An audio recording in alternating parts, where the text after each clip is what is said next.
Hello student, welcome to our next lecture of heaven of chemistry. लेकिन ये lecture कुछ अलग होने वाला है क्योंकि इसके पहले जो हम लोग बेसिक कॉन्सेप्ट लेकर चल रहे थे, बेसिक कॉन्सेप्ट का एक सेक्शन कंप्लीट हो चुका है और कुछ स्टूडेंट की डिमांड भी थी 11th-12th के लिए कुछ सर इंपॉर्टेंट लेक्चर्स आप तैयार करिए, और उनमें से कुछ स्टूडेंट ने कुछ टॉपिक्स के बारे में मुझे बताया था। तो इसलिए हम नेक्स्ट लेक्चर लेकर आए हैं रेजोनेंस के रिगार्डिंग, और आज हम 11th-12th के लिए एक मोस्ट इंपॉर्टेंट कॉन्सेप्ट रेजोनेंस के बारे में स्टडी करेंगे। तो रेजोनेंस डेटा पढ़ने को तो आपने लोगों ने बहुत जगह पढ़ा होगा और बनाना जानते भी होंगे स्ट्रक्चर्स, लेकिन आज हम लोग बेसिक से स्टार्ट करेंगे।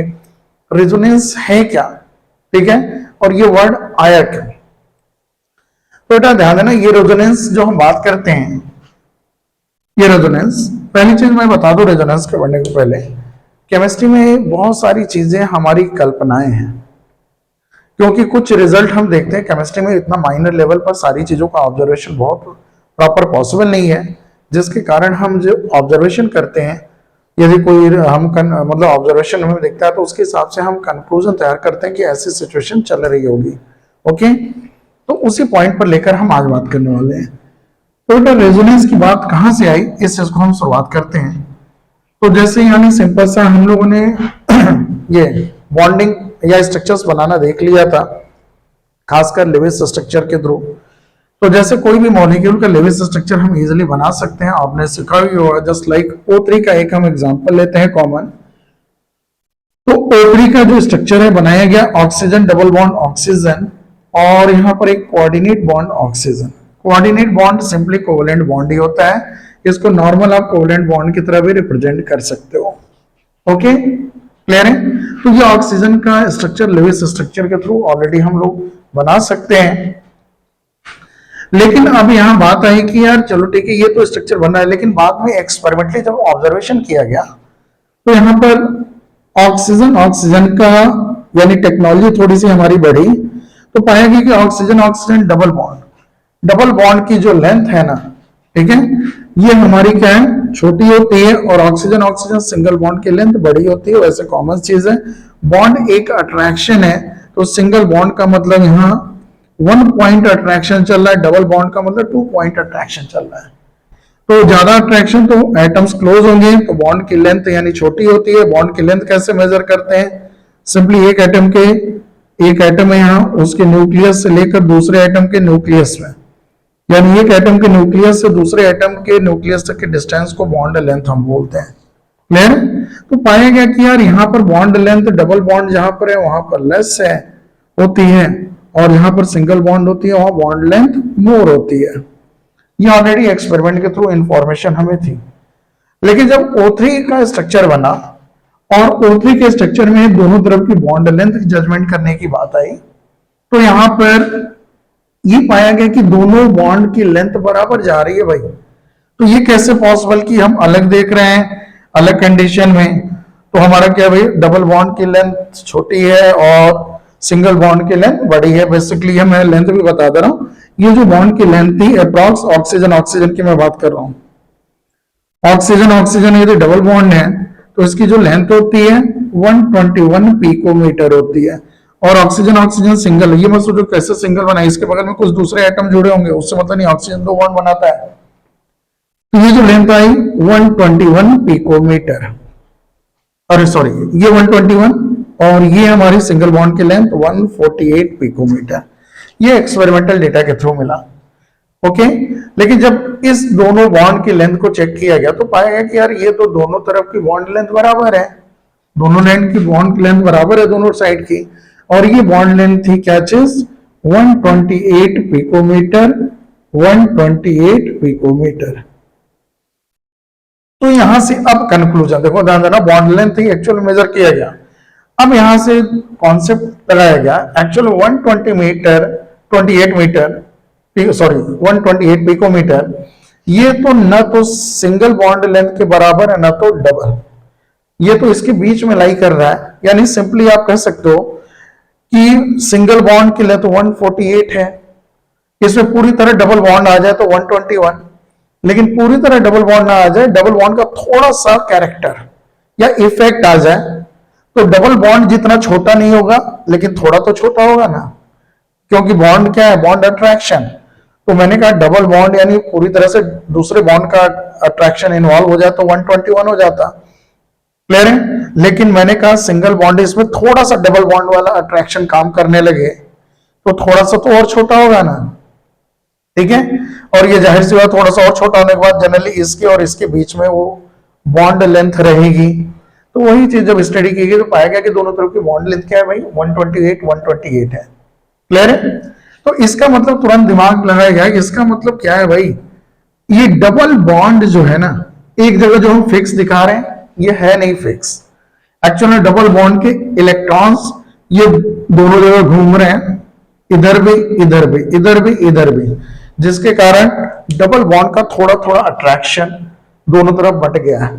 पूरी तरह डबल बॉन्ड एक जगह नहीं है, थोड़ा थोड़ा उसका पोर्शन जो है इधर भी बंटा हुआ है इधर भी बंटा हुआ है, इफेक्ट, क्लियर है। तो ये कहा गया कि इसका मतलब ये इस तरह का एक सिंगल स्ट्रक्चर दिखाना सही नहीं है। तो ऐसे केस में हमें उस मॉलिक्यूल को प्रॉपर्टीज को समझने के लिए एक से ज्यादा स्ट्रक्चर बनाने की जरूरत पड़ती है। और इन्हीं एक से ज्यादा स्ट्रक्चर्स जो हम बनाते हैं ना किसी मॉलिक्यूल को डिफरेंट प्रॉपर्टीज को रिप्रेजेंट करने के लिए, तो that is called resonating structures, clear है, या कैनोनिकल फॉर्म्स बोलते हैं।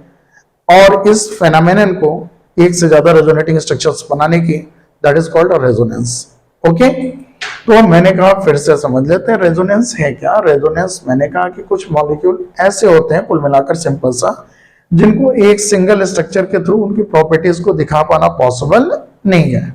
तो ऐसे में उन मॉलिक्यूल के लिए एक से ज्यादा स्ट्रक्चर्स बनाने पड़ते हैं, और इन्हीं डिफरेंट स्ट्रक्चर्स को हम क्या बोलते हैं, रेजोनेटिंग स्ट्रक्चर्स या कैनोनिकल फॉर्म्स, क्लियर है। रेजोनेटिंग स्ट्रक्चर्स या कैनोनिकल फॉर्म्स, ठीक है। तो अब बात करते हैं कि इससे फायदा क्या है। यदि हम बात करें, चलो ऐसा हो रहा होगा, यदि डबल बॉन्ड इधर भी है इधर भी है, अब आप कहोगे कि ऐसा क्यों होगा, तो एक चीज दिमाग में रख लो आज के बाद कि नेचर में हर चीजें, एटम से लेकर मॉलिक्यूल, मतलब हर चीजें यार जो भी है वो सभी स्टेबल होना चाहती हैं, सभी स्टेबल होना चाहती हैं, ठीक है, सारे मॉलिक्यूल्स। और मॉलिक्यूल्स में इलेक्ट्रॉन, यदि मैं बात कर रहा हूं कि जितना ज्यादा वो घूम रहा है, सर्कुलेट कर रहा है इधर से इधर इधर से इधर, कहीं पर भी जितना ज्यादा बड़े रीजन में, उतनी ही उसको बेटर स्टेबिलिटी मिलती है, उतनी ही बेटर। यदि चांस बन रहा है तो इलेक्ट्रॉन वो अपने रेंज में जहां तक वो घूम सकता है वो घूमेगा, क्योंकि इलेक्ट्रॉन एक जगह बैठा है तो वो अनस्टेबिलिटी कॉज कर रहा है, एक स्मॉल रीजन में बैठा है तो, और जितने लार्ज रीजन में घूम रहा है उतनी ही बेटर स्टेबिलिटी प्रोवाइड करता है। ओके, तो यहां पर क्या है कि ये पाई बॉन्ड के इलेक्ट्रॉन, ये वी नो दैट एक सिग्मा है, एक सिग्मा है और एक पाई बॉन्ड है। और पाई बॉन्ड के इलेक्ट्रॉन आप कह सकते हो कि इधर से इधर घूम रहा है, ठीक है। कैसे घूम रहा है अभी हम देखेंगे, जिसके कारण कभी पाई बॉन्ड का इफेक्ट थोड़ा इधर कभी थोड़ा इधर, ये दोनों तरफ डिस्ट्रीब्यूटेड है। तो ये हमारा रेजोनेटिंग स्ट्रक्चर्स इस तरह से बनेगा। अब ये बात कर रेजोनेटिंग स्ट्रक्चर, जो मैं सोच रहा हूं कि इलेक्ट्रॉन इधर इधर इधर आ जा रहा है, ये हमारी कल्पना बना। रेजोनेटिंग स्ट्रक्चर का रियल एग्जिस्टेंस नहीं होता। मैंने कहा ना कि हम सोचते हैं केमिस्ट्री में कि ऐसा हो रहा होगा, लेकिन किसी ने इसको देखा नहीं कि इलेक्ट्रॉन इधर से इधर इधर से इधर जा रहे हैं। ओके, क्लियर है। बस हमें इफेक्ट मिला कि डबल बॉन्ड का इफेक्ट थोड़ा यहां भी है, डबल बॉन्ड का इफेक्ट थोड़ा यहां भी है, तो जिसके कारण हमने एक कंक्लूजन दे दिया कि एक्चुअल में ऐसा हो रहा होगा। तो जो रेजोनेटिंग स्ट्रक्चर्स हम बनाने वाले हैं उसका रियल एग्जिस्टेंस नहीं है, उनका जो एवरेज है वो रियली एग्जिस्ट करता है, मतलब जो एवरेज फॉर्म है। तो अब हम बात कर रहे हैं कि इस डेटा के थ्रू, यानी कि ऑक्सीजन का ये ओजोन ये ओजोन मॉलिक्यूल है, ओजोन का ये स्ट्रक्चर प्रॉपर नहीं है, जिसके कारण इसको प्रॉपर यानी कि सारी प्रॉपर्टीज को ये नहीं बता पा रहे, जिसको प्रॉपर्टीज को बताने के लिए मैंने कहा कि हमें कुछ और स्ट्रक्चर्स बनाने पड़ेंगे जो सारी प्रॉपर्टीज, यानी जो प्रॉपर्टीज हम जज करें एक्सपेरिमेंटली, उसको एक तरह से क्या करें, रिप्रेजेंट कर सकें। और इन स्ट्रक्चर्स को क्या बोलते हैं, रेजोनेटिंग स्ट्रक्चर। तो जस्ट लाइक अब हम बात करते हैं कि एक चीज और मैं बता दूं, रेजोनेटिंग स्ट्रक्चर्स जो मैं बनाने वाला हूं, रेजोनेटिंग स्ट्रक्चर या रेजोनेंस के लिए ये साइन हम यूज करते हैं। ठीक है, डबल साइडेड एरो का, ये रेजोनेंस का साइन है। ओके, तो यहां पर मैं बना रहा हूं ऑक्सीजन, ऑक्सीजन। अब आप कहोगे इलेक्ट्रॉन कैसे घूम रहा होगा, तो मैंने थोड़ा सा देख लेते हैं। एक्चुअल में ऑक्सीजन ने 2 बॉन्ड बनाए, तो यानी कि ऑक्सीजन के आउटर मोस्ट में क्या होता है भाई, ऑक्सीजन के पहले एटॉमिक नंबर 8 होता है, 2 6, आउटर मोस्ट में 6 इलेक्ट्रॉन, तो 2 बॉन्ड इलेक्ट्रॉन की शेयरिंग इधर, तो हमारे कितने बचे हुए हैं, 4 बचे हुए हैं। इस ऑक्सीजन ने 2 इलेक्ट्रॉन की शेयरिंग इधर, और ये कोऑर्डिनेट था भाई, ओके कोऑर्डिनेट था, तो यहां पर 2 इलेक्ट्रॉन इधर 2 इलेक्ट्रॉन इधर दे रखे, तो 2 ही बचे हुए हैं। यहां पर इस ऑक्सीजन के पास 6 इसके इलेक्ट्रॉन प्रेजेंट हैं, 6। क्लियर है, क्योंकि दोनों ये जो इलेक्ट्रॉन, एक बॉन्ड में 2 इलेक्ट्रॉन होते हैं और दोनों इलेक्ट्रॉन इसने दिए हैं। कोऑर्डिनेट का मतलब वन साइडेड शेयरिंग, आप पढ़े होंगे। तो ये सिचुएशन एक्चुअल में, लेकिन कोऑर्डिनेट को मैंने कहा कोवेलेंट बना सकते हैं, लेकिन आप यहाँ 6 इलेक्ट्रॉन देखकर अंदाजा लगा सकते हो कि 6 इसके पास है, तो इसका मतलब ये दोनों इलेक्ट्रॉन इसी ने दिए हैं। चलो ये है। अब मैंने कहा कि इलेक्ट्रॉन को यदि घूमने का चांस बनता है, ठीक है, तो वो सर्कुलेट होना शुरू करता है। और कैसे बनता है ये भी थोड़ा सा देख लेते हैं। आपने पढ़ा होगा कि जब भी कोऑर्डिनेट बॉन्ड बनता है, ठीक है, क्लियर, तो एक एटम के ऊपर हमारा क्या है, पॉजिटिव चार्ज, क्योंकि ये 2 इलेक्ट्रॉन इसने रखा बीच में, इस ऑक्सीजन ने, ये दोनों इलेक्ट्रॉन इस सेंटर वाले ऑक्सीजन के हैं, तो जैसे ही बीच में रखा, ये बीच में रखने के बाद इलेक्ट्रॉन 2 हिस्से में आधे आधे डिवाइड, या कह सकते हो 2 जो एटम है अगल बगल, उनके रेंज में आधे आधे हिस्से में बढ़ जाते हैं। तो जैसे ही 2 रखे गए, इसमें से एक इलेक्ट्रॉन इस ऑक्सीजन का एक तरह से हो गया, तो जिसके कारण इस ऑक्सीजन का एक इलेक्ट्रॉन दूसरे के हिस्से में चला गया, तो इसको एक 1 इलेक्ट्रॉन लॉस की फीलिंग आएगी और एक पॉजिटिव आ जाएगा। क्लियर है, समझ रहे हो। तो जब भी कोऑर्डिनेट बॉन्ड बनता है, तो जो डोनर एटम होता है उसके ऊपर पॉजिटिव आ जाता है, और भाई इस ऑक्सीजन ने तो एक एक्स्ट्रा गेन कर रखे हैं, तो इस पर एक निगेटिव। ये कंडीशन समझ रहे हो, जब भी कोऑर्डिनेट बॉन्ड बनता है, तो यहां पर निगेटिव, यहां पॉजिटिव। अब यहां बात करते हैं एक चीज कि जाहिर सी बात है, मैंने कहा ना कि इलेक्ट्रॉन एक जगह पर कलेक्टेड है, तो ये प्रॉब्लम है। तो यहाँ पर नेगेटिव ये दिखा रहा है कि भाई इलेक्ट्रॉन थोड़ा सा कलेक्टेड है, ठीक है, ओके, और प्रॉब्लम बनी हुई है। तो भाई ये सोचेगा चलो घूम कर आते हैं, थोड़ी प्रॉब्लम दूर, क्योंकि इलेक्ट्रॉन एक जगह पर है तो हमेशा प्रॉब्लम घूमने का चांस बन रहा है, तो जरूर घूमेगा। जैसे आप सिंपल समझ सकते हो, एक स्टूडेंट को मैंने, ठीक है, 2 kg का ब्रिक दे दिया, 2 किलो का ईंटा, और मैंने कहा सर पर लेकर बैठे रहो भाई, ठीक है, 1 घंटे। तो 1 घंटे बैठेगा तो थोड़ी देर बाद वो प्रॉब्लम फेस करेगा, वो मतलब सर दर्द करने लगा है, हैंड से उसने उठा रखा है तो हैंड दर्द करने लगेगा। लेकिन वही एक ईंटे को, 2 kg का जो ईंटा था, वहां पर 10 लोग बैठे हुए हैं, और मैंने कहा भाई 5-5 6-6 मिनट के लिए सबको दे दो ईंटे को बारी बारी से। तो 5-5 6-6 मिनट के लिए सब थोड़ा थोड़ा होल्ड कर लेंगे। 1 घंटे के में 1 घंटे के लिए होल्ड करना था, पहले अकेले एक ने होल्ड किया था और सभी ने थोड़ी थोड़ी उस प्रॉब्लम को झेल ली, तो किसी को ज्यादा दिक्कत नहीं होने वाली। वैसे ही इलेक्ट्रॉन एक जगह है तो वो प्रॉब्लम है, और वो जब सर्कुलेट करने लगता है तो वो प्रॉब्लम थोड़ी थोड़ी सब जगह बढ़ जाती है, जिसके कारण दिक्कत कम होती है। इसलिए ये चाहता है एटम, यदि उसके इलेक्ट्रॉन कहीं घूम सकते हैं, क्लियर, तो वो घूम, मतलब एक तरह से मूव करें, या सिंपली कह सकते हो घूम कर आए। तो यहां पर कह सकते हो कि यहाँ 2 इलेक्ट्रॉन है, अब यहाँ पर, अरे सॉरी, 6 इलेक्ट्रॉन है और माइनस चार्ज है, तो ये चाहेगा कि मेरे इलेक्ट्रॉन थोड़ी सी यहाँ ज्यादा है भाई, थोड़ा घूम कर आता तो अच्छा रहता।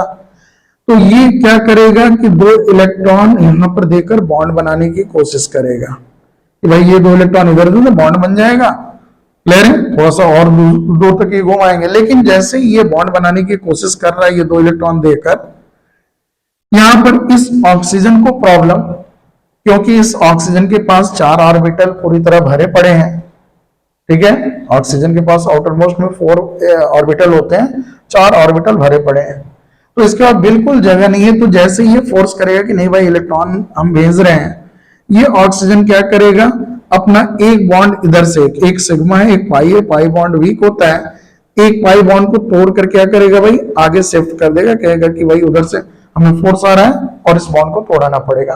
क्योंकि मैंने बोला ना कि सिस्टम के पास जगह होनी चाहिए। जगह का मतलब क्या है कि पाई बॉन्ड को वो तोड़कर घुमा सकता है यानी मूव करा सकता है, लेकिन सिग्मा को नहीं। जैसे अगेन मैं बात कर लूं सेम चीज, यदि यही कंडीशन मैंने कहा कि ऑक्सीजन के पास लोन पेयर यदि रहते और इधर कार्बन और यहां H H H H H, तो ऐसे में ये ऑक्सीजन चाह के भी इन इलेक्ट्रॉन को भेज नहीं सकता था, क्योंकि यदि भेजता तो इधर कोई पाई तो है नहीं, ये कार्बन तोड़ेगा किसको, सिग्मा। तो पाई बॉन्ड बनने की कंडीशन में सिग्मा नहीं टूट सकता, क्योंकि देखो हमेशा नेचर चाहता है कि स्ट्रॉन्ग बॉन्ड बने। पाई वीक है, यानी ये ऑक्सीजन भेजकर पाई बॉन्ड बनाने की तैयारी कर रहा है, और पाई के बदले में सिग्मा नहीं टूटेगा जनरली, समझ रहे हो? पाई के बदले में पाई ही टूट सकता है, पाई बॉन्ड। तो यहाँ पर एक सिग्मा बना हुआ है, ये पाई बॉन्ड बनने की तैयारी में है, तो एक पाई यहाँ पर है, सिग्मा और पाई है, तो ये पाई टूटकर आगे शिफ्ट हो गया। ओके, तो समझ रहे हो क्या होने वाली है कंडीशन? तो यहां पर मैं बात कर रहा हूं, तो यहां पर यही मूवमेंट स्टार्ट हो जाता है, जिसको हम ऐसे दिखाते हैं, यानी कि ये ऑक्सीजन, ये ऑक्सीजन, और यहां पर एक बॉन्ड पहले से ही था, एक बॉन्ड इसने उठा कर रख दिया। तो जाहिर सी बात है, जैसे ही 2 इलेक्ट्रॉन इसने सेंटर में रखे, ये यहां पर, तो भाई एक इलेक्ट्रॉन दूसरे एटम के हिस्से में चला गया, यानी इसके पास एक माइनस, यानी एक इलेक्ट्रॉन एक्स्ट्रा थे, वो एक इलेक्ट्रॉन फिर दूसरे के पास चले गए, तो इसका माइनस चार्ज खत्म हो गया। ओके, क्योंकि भाई एक्स्ट्रा था तभी तो माइनस था। यहां पर 2 इलेक्ट्रॉन में ये अपना समझ रहा था एक को, क्लियर है? अगेन 2 रख दिए गए, तो इसके 2 इलेक्ट्रॉन जब रखे गए, तो इसके हिस्से में एक इलेक्ट्रॉन इसका दूसरे के हिस्से में चला गया, यानी एक इलेक्ट्रॉन लॉस की फीलिंग, इसलिए इसका माइनस खत्म हो गया। ओके, अब ये क्या करेगा भाई, यानी इस 2 इलेक्ट्रॉन रखने से इस सेंटर वाले को एक एक्स्ट्रा इलेक्ट्रॉन मिल गए। यहां पर 2 इलेक्ट्रॉन जब इसने रखा तो इस वाले को मिल गए, लेकिन अगेन ये अपना 2 इलेक्ट्रॉन उठाकर यहां पर दे रहा है, तो जिससे इसका एक इलेक्ट्रॉन इससे दूर जा रहा है। ये दोनों इलेक्ट्रॉन ये फिर यहां पर आने वाले हैं पाई बॉन्ड टूटकर, तो इस ऑक्सीजन के बगल में एक इलेक्ट्रॉन था, 2, तो एक तरफ से एक एक्स्ट्रा मिल रहा है, तो दूसरी तरफ से एक गायब हो रहा है, तो कोई इफेक्ट नहीं पड़ा इसको, यानी प्लस चार्ज था तो प्लस रहेगा। और यहां पर कितने हो जाएंगे, 4 इलेक्ट्रॉन, क्योंकि 6 थे तो 2 इसमें से पाई बॉन्ड बनाने में चले गए। यहां पर 2 इलेक्ट्रॉन थे, 2 ही रहेंगे, क्योंकि इसमें कोई फर्क नहीं पड़ रहा है। और क्या हो रहा है भाई, यहां पर ये दोनों इलेक्ट्रॉन उठकर आ गए, तो यहां पर क्या हो गया, 6 इलेक्ट्रॉन, और ये सिंगल बॉन्ड बन गया। और जैसे ही दोनों इलेक्ट्रॉन, ध्यान देना 2 इलेक्ट्रॉन थे और दोनों यहां पर आए, दोनों, तो इस ऑक्सीजन का ये वाला इलेक्ट्रॉन, यानी 2 में एक इस सेंटर वाले ऑक्सीजन का था, एक साइड वाले, ये दोनों जब उठकर आए, तो इस किनारे वाले ऑक्सीजन को क्या है, एक एक्स्ट्रा है, मतलब इस वाले का भी इलेक्ट्रॉन मिल गया कि नहीं, तो यानी एक माइनस चार्ज आ जाएगा। क्लियर है, एक माइनस चार्ज आ जाएगा। वैसे भी समझ सकते हो सिंपली, 6 इलेक्ट्रॉन इसके अपने ऑक्सीजन के आउटर मोस्ट में 6 इलेक्ट्रॉन होते हैं, 6 के 6 इसके पास हैं, और यहां पर 2 इलेक्ट्रॉन यदि हैं, तो एक इलेक्ट्रॉन इसका है, एक इलेक्ट्रॉन, तो एक एक्स्ट्रा इलेक्ट्रॉन इसको मिल रहा है, जिसके थ्रू एक माइनस। तो ये है रेजोनेटिंग स्ट्रक्चर, यानी कि इस तरह से ऑक्सीजन हम दिखाते हैं कि ऑक्सीजन की तरफ डबल बॉन्ड, दोनों तरफ क्या है भाई, मूवमेंट चल रही है, यानी ये स्ट्रक्चर इसमें कन्वर्ट हो रहा है, ये स्ट्रक्चर इसमें कन्वर्ट हो रहा है। लेकिन इतने ये फास्ट कन्वर्जन होते हैं कि इसको सेपरेट कर पाना पॉसिबल नहीं है, कि भाई अलग से कोई देख ले, ठीक है, या किसी ने ऑब्जर्व किया हो, इसलिए ये हाइपोथेटिकल है, कल्पना है हमारी कि ऐसे हो रहा होगा, ठीक है, ये कल्पना है। और इन्हीं कल्पना को क्या बोलते हैं, डिफरेंट स्ट्रक्चर्स, जिसके थ्रू हम दिखा पा रहे हैं कि डबल बॉन्ड का कैरेक्टर दोनों तरफ है। हम दिखा पा रहे हैं कि डबल बॉन्ड एक बार यहाँ है, तो डबल बॉन्ड एक बार यहाँ बन रहा है, फिर यहाँ बन रहा है, फिर ये दोनों कन्वर्टेबल है, तो डबल बॉन्ड का इफेक्ट दोनों तरफ क्या कर रहा है, डिस्ट्रीब्यूटेड है। इन्हीं को बोलते हैं रेजोनेटिंग स्ट्रक्चर्स, रेजोनेटिंग स्ट्रक्चर्स, ठीक है। और canonical forms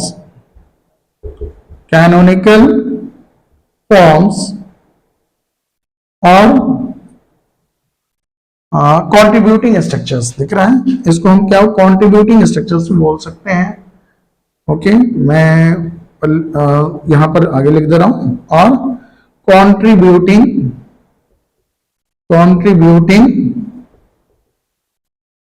structures, contributing structures. तो इनको इतने नामों से हम जान सकते हैं, रेजोनेटिंग स्ट्रक्चर्स, कैनोनिकल फॉर्म्स और कॉन्ट्रीब्यूटिंग स्ट्रक्चर्स। क्लियर है? तो ये चीज, और ये क्या है, हाइपोथेटिकल होते हैं, बार बार कहा है, बिल्कुल हाइपोथेटिकल है। ओके, इनका रियल एग्जिस्टेंस नहीं है। और जो रियल एग्जिस्टेंस है, ठीक है, हम रियल एग्जिस्टेंस ये है इनका, इनका एवरेज कह सकते हो रियल एग्जिस्टेंस शो करता है, क्योंकि साइमल्टेनियसली साथ साथ दोनों तरफ डबल बॉन्ड कैरेक्टर हमें एक्सपेरिमेंट में नजर आते हैं साथ साथ। तो इसका मतलब ये है कि डबल बॉन्ड कैरेक्टर जिस समय इधर भी है इधर भी है, इसका मतलब हमारा ये कल्पना करना कि इलेक्ट्रॉन एक बार डबल बॉन्ड इधर बनाए इधर बनाए, ये हमारी कल्पना है। तो इसका जो ये रेजोनेंस हाइब्रिड है, क्लियर है, यानी एवरेज स्ट्रक्चर को हम रेजोनेंस हाइब्रिड बोलते हैं। तो इसका जो एवरेज स्ट्रक्चर है यानी रेजोनेंस हाइब्रिड का ये साइन है, और उसका एवरेज स्ट्रक्चर आप ऐसे बना सकते हो कि एक ऑक्सीजन, दूसरा ऑक्सीजन, तीसरा ऑक्सीजन, और सिंगल बॉन्ड इधर, सिंगल बॉन्ड इधर, और डबल बॉन्ड का कैरेक्टर डबल बॉन्ड का कैरेक्टर दोनों साइड एक साथ फैला हुआ है, और पार्शियल कैरेक्टर, ध्यान देना, डबल बॉन्ड एक ही डबल बॉन्ड दो तरफ फैला हुआ है, तो जाहिर से कंप्लीट तो डबल बॉन्ड दे नहीं रहा है, पार्शियल इफेक्ट आएगा। और पार्शियल बॉन्ड को हम डॉटेड लाइन से दिखाते हैं। तो डबल बॉन्ड का पार्शियल कैरेक्टर यहां भी है, यहां भी है, ठीक है, ये चीज है। ये डॉटेड का मतलब ये एक सिंगल बॉन्ड कंप्लीट है और ये पार्शियल डबल बॉन्ड है, ये है। और इसको बोलते हैं रेजोनेंस हाइब्रिड, और रियल में यही एग्जिस्ट कर रहा है, रियल में यही एग्जिस्ट कर रहा है। इसको क्या बोलते हैं, रेजोनेंस हाइब्रिड, और रियल में यही एग्जिस्ट कर रहा है भाई नेचर में। तो ये रेजोनेटिंग स्ट्रक्चर हमारे कल्पना है और रियल एग्जिस्टेंस ये है। ये रही रेजोनेंस की कहानी। इसी तरह एक और एग्जांपल हम ले लेते हैं कि जस्ट लाइक CO3 2-, जल्दी से देख लेते हैं, आपको क्लियर हो जाएगा एक आध एग्जांपल। नेक्स्ट हम बात कर रहे हैं CO3 2-, इसका लेविस स्ट्रक्चर आप बनाओ तो C डबल बॉन्ड O ऐसे पहले बना लेते हैं भाई। 3 O है, 2 O पर माइनस रहेगा एक एक, तो एक जगह O माइनस, एक जगह O माइनस, एक जगह सिंगल O माइनस, 2 है ना भाई। अब कॉमन चीज है कि ऑक्सीजन जनरली डबल बॉन्ड बनाता है, आप डायरेक्ट बना सकते हो, ऑक्सीजन ने कार्बन से डबल बॉन्ड बनाया होगा, और किसी एटम पर माइनस या प्लस चार्ज है तो जनरली उसकी एक बॉन्ड बनाने की कैपेसिटी कम हो जाती है, ये पढ़ा होगा आपने। तो ये ऑक्सीजन एक नेगेटिव चार्ज है, यानी ये एक ही बॉन्ड बनाएगा और एक बॉन्ड ये बनाएगा। तो this is the structure of CO3 2-। लेकिन एक्सपेरिमेंट देखो यहां पर साफ दिख रहा है इस स्ट्रक्चर में कि एक जगह डबल बॉन्ड है, मतलब इसकी लेंथ छोटी होनी चाहिए थी, इसकी लेंथ थोड़ी बड़ी होनी चाहिए थी। लेकिन एक्सपेरिमेंट में पाया गया कि ये तीनों बॉन्ड क्या है, बराबर बराबर लेंथ के हैं। तो फिर हम रेजोनेंस का सहारा लेते हैं इसको रिप्रेजेंट करने के लिए कि इलेक्ट्रॉन इधर गया होगा, मतलब जहां पर इलेक्ट्रॉन है, फिर ये टूटकर इधर जाएगा, क्लियर। तो यानी कि एक बार डबल बॉन्ड यहां बनेगा, एक बार डबल बॉन्ड यहां बनेगा। अब इसको इलेक्ट्रॉनिक ट्रांसफर मैंने बताया, लेकिन अभी इसको जल्दी से मैं करता हूं, एक एक पूरा इलेक्ट्रॉनिक ट्रांसफर हर जगह दिखाना पॉसिबल नहीं है। तो आप सिंपली ये कह सकते हो इसका रेजोनेटिंग स्ट्रक्चर ये है कि एक बार आप कार्बन डबल बॉन्ड इधर दिखा दिया कि अब कार्बन डबल बॉन्ड इधर आ चुका है, तो बाकी दो जगह ऑक्सीजन निगेटिव हो चुका होगा, क्लियर है। फिर आप दिखा दिए कि यहां पर अभी बचा है, मतलब तीनों जगह डबल बॉन्ड कैरेक्टर फैला हुआ है, तो यहां पर दिखा दिए नेक्स्ट टाइम कार्बन है और इधर डबल बॉन्ड हो चुका है, इधर ऑक्सीजन माइनस, इधर ऑक्सीजन माइनस। मतलब आपने 3 स्ट्रक्चर बनाए और तीनों में आपने बारी बारी से डबल बॉन्ड को सर्कुलेट कराया, जिससे एक साफ क्लियर हो रहा है कि डबल बॉन्ड कैरेक्टर तीनों जगह पर चल रहा है। डबल बॉन्ड कैरेक्टर क्या है, तीनों जगह पर हम दिखा रहे हैं। लेकिन मैंने कहा ये हमारी कल्पना है, एक्चुअल स्ट्रक्चर तीनों का एवरेज होगा। और एक्चुअल स्ट्रक्चर क्या बनेगा भाई, मैं नीचे बना दे रहा हूं। एक्चुअल स्ट्रक्चर यदि हम बात करें इसका रेजोनेंस हाइब्रिड की, तो मैं नीचे बना रहा हूं भाई। रेजोनेंस हाइब्रिड का साइन है कार्बन 3 ऑक्सीजन, सिंगल बॉन्ड तो सबके पास है, बट डबल बॉन्ड का कैरेक्टर थोड़ा थोड़ा सबके पास घूम रहा है। तो डबल बॉन्ड क्या करो भाई, आप यहाँ पर एक दिखा दो पार्शियल, फिर डबल बॉन्ड इधर भी जा रहा है, डबल बॉन्ड इधर भी जा रहा है, तो पार्शियल डबल बॉन्ड तीनों साइड है, और दो माइनस जो है कहीं फिक्स नहीं है, तो पूरे पर माइनस चार्ज बारी बारी से घूम रहा है, तो आप सिंपल सा एक ब्रैकेट लगाओ बड़ा सा, और 2 माइनस चार्ज इसके ऊपर दिखाओ। तो this is the resonance hybrid. Again actual ये है, ये रियल में एग्जिस्ट कर रहा है, जबकि ये हमारे क्या है, कल्पना है हमारी कि ऐसा हो रहा होगा, लेकिन ऐसा देखा नहीं किसी ने। लेकिन हमारा जो डेटा है ये बताता है कि ये CO3 2 माइनस इस तरह से नेचर में प्रेजेंट है। अब एक छोटी सी बात कर लें एक और, CO2 का स्ट्रक्चर बनाने में रेजोनेटिंग थोड़ा सा बड़ा दिक्कत होती है स्टूडेंट्स को, तो CO2 की मैं बात कर लेता हूं एक जल्दी से। तो इसी तरह बेटा CO2 की यदि बात करें, CO2 आपने स्ट्रक्चर बनाया होगा, लेविस कार्बन है, डबल बॉन्ड ऑक्सीजन कहोगे, इसमें क्या रेजोनेटिंग स्ट्रक्चर बनाने की जरूरत, क्लियर है। लेकिन मैंने कहा रेजोनेटिंग हम अपने मन से नहीं बनाते, ये एक्सपेरिमेंटल डेटा हमें मजबूर करता है कि रेजोनेंस से दिखाना है, ठीक है। तो जब एक्सपेरिमेंटल डेटा में पाया गया तो देखा गया कि यार ये तो कार्बन ऑक्सीजन की जो बॉन्ड की लेंथ होती है ना, उससे छोटा बॉन्ड है, यानी इन कार्बन ऑक्सीजन के बॉन्ड में ट्रिपल बॉन्ड कैरेक्टर घुसा हुआ है, कार्बन ऑक्सीजन के बॉन्ड में ट्रिपल बॉन्ड कैरेक्टर घुसा हुआ है, क्लियर है।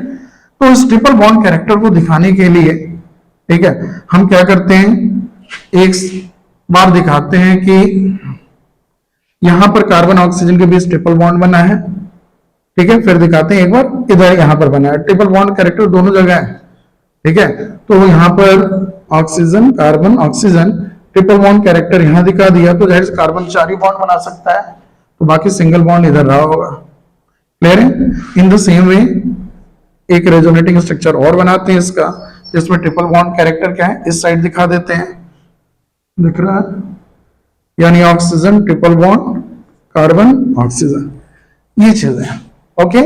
इसको आप देखो प्लस माइनस चार्ज के साथ समझो तो वही चीज है, यानी यहां पर आप समझ लो कि ट्रिपल बॉन्ड कैरेक्टर यहां, तो यहां लोन पेयर क्या होंगे, आए होंगे, एक तीसरा बॉन्ड बना होगा, कार्बन 4 से ज्यादा बना नहीं सकता, तो कार्बन का एक पाई बॉन्ड इधर चला आया होगा, ठीक है। ये वाला इलेक्ट्रॉन, यहां से 2 इलेक्ट्रॉन उठकर ऐसे, क्योंकि मैंने कहा घूमने की जगह मिलती है तो इलेक्ट्रॉन घूमता है, बस यही कहानी है, इसी कारण ऐसा हो रहा है। तो यहाँ पर लोन पेयर इलेक्ट्रॉन्स एक साथ बैठे हुए थे, इनको लगा कि चलो भाई इधर हम जाकर बॉन्ड बना सकते हैं, क्योंकि कार्बन अपने बॉन्ड को यहाँ पाई बॉन्ड में तोड़कर आगे शिफ्ट कर सकता है, तो ये चालू किए, ये इधर आए और ये इधर आ गया। तो कहने का मतलब इस स्ट्रक्चर में आप कह सकते हो, इस स्ट्रक्चर में ये हमारा प्लस चार्ज है और ये नेगेटिव चार्ज है, ओके।